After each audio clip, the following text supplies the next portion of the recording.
Stanza number 3, the ball poem. I would not intrude on him. कवि कहता है खुद के लिए कि मैं अब उसके मामले में हस्तक्षेप नहीं करूँगा, कोई भी इंट्रूड नहीं करूँगा। अ डाइम अनदर बॉल, एक अन्य गेंद, कोई दूसरी बॉल, उस बॉल से अलग जो बॉल खो गई है। इज वर्थलेस, उसे देना बिल्कुल व्यर्थ है। अगर उसे दूसरी बॉल दे दी जाए या दूसरी बॉल के लिए पैसे दे दिए जाएं उस लड़के को, तो ये बिल्कुल व्यर्थ है, वर्थलेस है।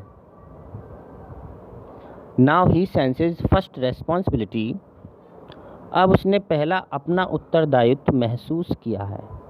जब वो करता है बच्चा, जब वो बॉल खो गई तो उसकी फर्स्ट रेस्पॉन्सिबिलिटी उस बच्चे को याद हुई।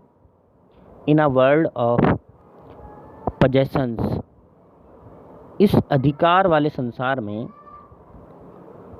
उस बच्चे को अपनी पहली रेस्पॉन्सिबिलिटी का पता लगा कि हाँ भाई मेरी फ़र्स्ट रेस्पॉन्सिबिलिटी क्या है।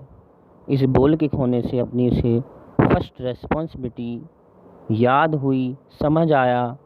इसलिए कवि कहता है कि मैं उसके मामले में बिल्कुल भी हस्तक्षेप नहीं करूँगा और उसे दूसरी बॉल देना या उसके लिए पैसे देना ये बिल्कुल व्यर्थ है, सब कुछ वर्थलेस है, क्योंकि उसके बॉल खोने से उस बच्चे को अपनी फर्स्ट रेस्पॉन्सिबिलिटी का पता लगा है कि चीज़ों को कैसे संभाल कर रखना चाहिए। Questions, another ball is worthless for the boy, दूसरी बॉल बच्चे के लिए व्यर्थ है, क्यों? And what is the meaning of the phrase a world of possessions, इस फ्रेज का क्या मतलब है? अ वर्ल्ड ऑफ पजेशंस, अधिकारों से भरा संसार।